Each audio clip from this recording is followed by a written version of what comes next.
Today, being the last day of our trip to Rome, we will explore some of the hidden gems of the city. Terrazza del Pincio, overlooking the Piazza del Popolo, witnesses the mingling of Rome's ancient and Renaissance era. In order to reach the Borghese Gallery, we walked through the Villa Borghese Gardens.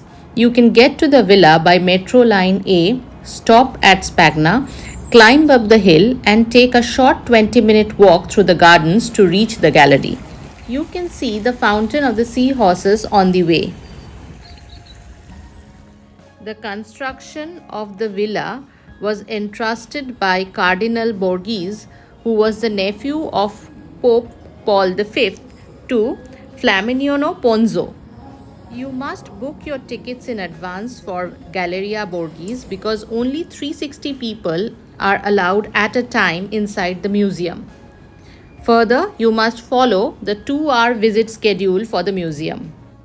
Borghese Gallery collection distinctly showcases two primary sections of art, sculpture and paintings, a testimony to Cardinal Borghese's passion for the arts.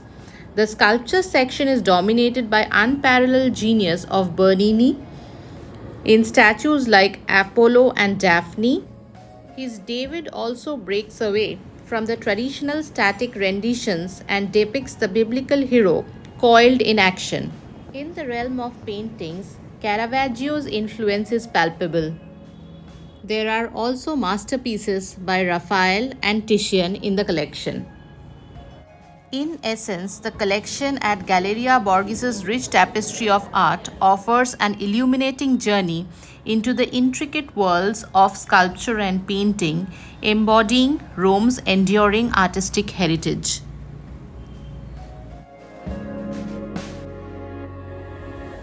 From here, we took the metro in order to reach the Spanish Steps. The Spanish Steps is a staircase designed in 1723 by Francesco de Santis and funded by a French diplomat. It was built in order to link the Bourbon Spanish Embassy and the Trinita dei Monti Church, both located above, to the Holy See and the Spanish Square below. In the center of Piazza di Spagna, at the foot of the spectacular Spanish Steps, is the fountain built between 1626 and 1629 by Pietro Bernini. At the right corner of the Spanish Steps rises the house of the English poet John Keats, who lived there until his death in 1821. It is now a museum dedicated to him and his friend Shelley, displaying their books and other mementos of English Romanticism. By his early 20s, John Keats was already a celebrated poet. In 1820, he was suffering from tuberculosis, which had killed several members of his family. So Keats moved to Italy with his friend, artist John Severn, and settled in the house by the Spanish Steps, where his room overlooked the Piazza di Spagna. From this room, he could hear the gentle gargling of the fountain when his windows were open. In spite of his move to Rome for its mild climate, Keats died there on February 23, 1821, aged only 25 years. You will find the museum's several beautiful small rooms packed to the rafters with a collection of romantic literature consisting of more than 8,000 volumes. You also walk among several drawings, busts, and letters on the romantic poets and their relationships with Italy in general and Rome in particular. It is hauntingly lyrical that two giants of English Romanticism, Keats and Shelley, died and are buried in Italy. Keats was in a very weakened state when his doctor and friends thought a last-ditched effort to get him in the Italian sun would help his TB-shattered body. Keats leaves London in September 1820 with his friend Severn and lands in Naples. He arrives in Rome in November and settles into an apartment at 26 Piazza di Spagna, and 3 months later dies on February 23, 1821. The room is very much as Keats had found it. None of the furnishings here are original because Vatican law decreed that everything be burned after he died. The most important piece is the window looking out. Here, Keats would spend hours watching the people go by. Back again in the square outside, our next stop was the La Campana. Down a small street not far from Piazza Navona is supposedly Rome's oldest restaurant. The eatery has been welcoming patrons for over 500 years. Some dishes have not changed for decades, if not for centuries.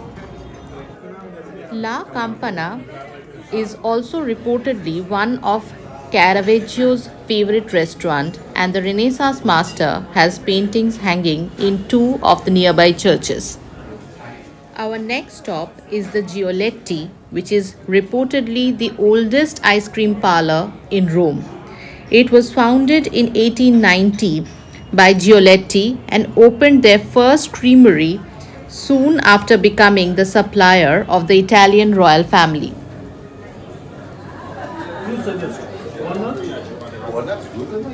One more if you want.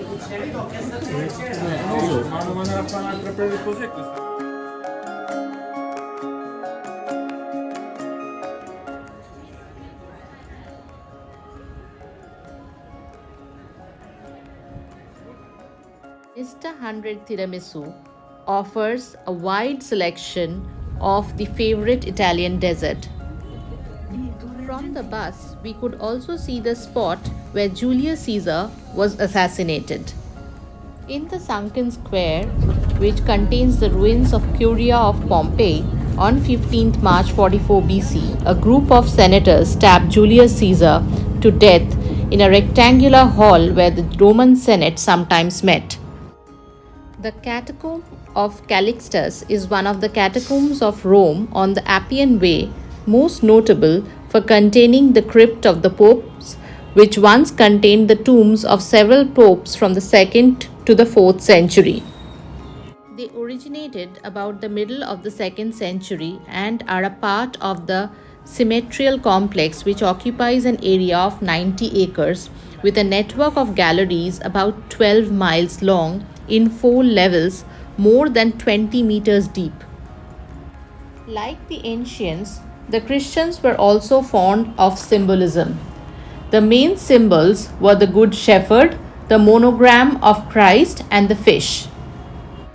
In the 1st century, Rome's Christians did not have their own cemeteries.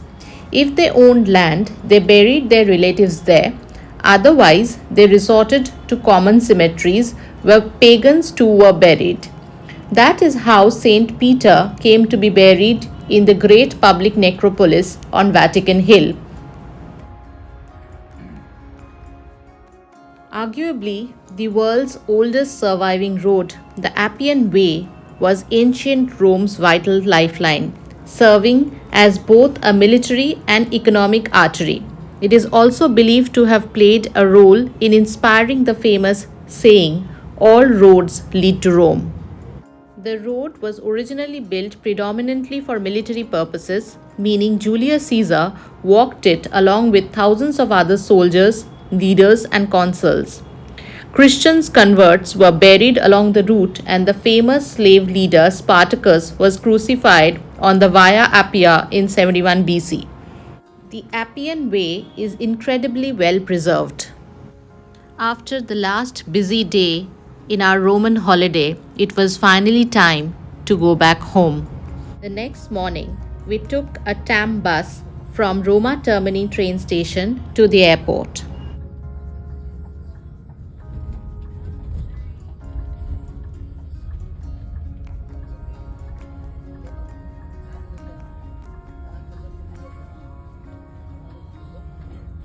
Rome is a place so steeped in history that you will feel really sorry when your Roman holiday comes to an end. However, all good things must come to an end. Do like, share, and subscribe to our channel We look forward to meeting you all on our next holiday. Take care.